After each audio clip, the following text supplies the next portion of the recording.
Hello everyone, welcome to this video. In this video, we will be learning how a machine learning model predicts its outcome using an explainability technique called SHAP. To make sure all of us understand this better, we will be using the famous example for this video, the Titanic survival prediction. To predict who survives on the Titanic, we have trained a random forest classifier model with the Titanic dataset. The objective is simple: predicting the survival of passengers on Titanic. Understanding why and how the predictions are made is important for everyone to know. So we will be going right to the explanation part in this video. Well, this is the Titanic dataset we will be using. These are the features of the model, and this is the target variable that we will predict using the random forest model. The dataset is usually split into two sets, a training dataset and a test dataset. The random forest model is now trained using the training dataset. This is the test dataset. Now let's choose a few instances from the test dataset to make predictions. Here we have picked passenger 545 and 706.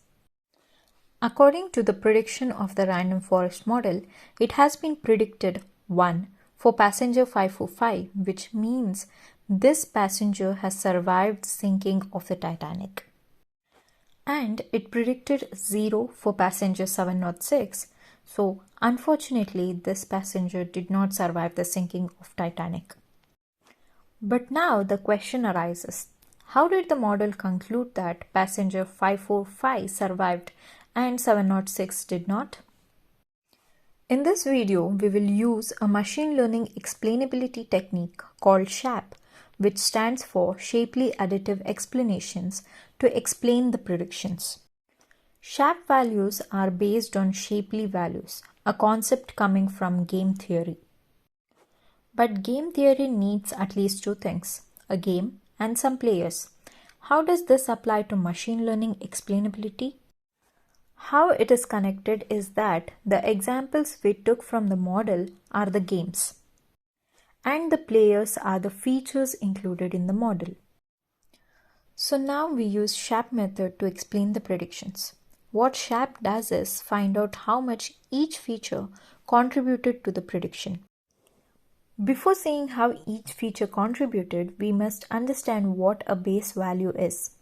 It is also called an expected value, which is an average of all outcomes in the training dataset, or in other words, it is the mean of all predictions.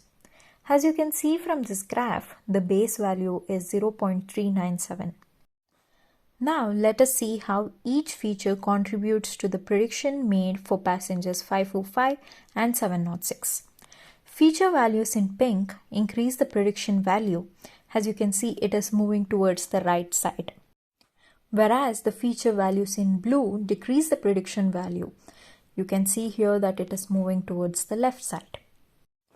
Starting with the feature sex, this feature contributes the most to both these predictions, but positively to passenger 545 as she was a female and negatively to passenger 706 as he was a male. Next is the feature age. Being a 15-year-old female contributed to her positively, while being a 25-year-old male negatively affected his survival. Now feature P class. This represents the class of the passengers aboard. We can see here that being in first class has definitely benefited passenger 545 in surviving, while being in third class has lowered the chances of survival for passenger 706. Next feature is fare. Paying £211 for the ticket has favored passenger 545, while paying only £7 has decreased the chances of survival for passenger 706. In the case of Pash, having parents or children positively impacts the chance of survival. If you guys remember that Rose's fiancé took a child to get on the rescue boat. Feature Sib SP means having siblings or spouses. But here both the passengers have the value 0 for this feature, which has contributed slightly positively to both of them.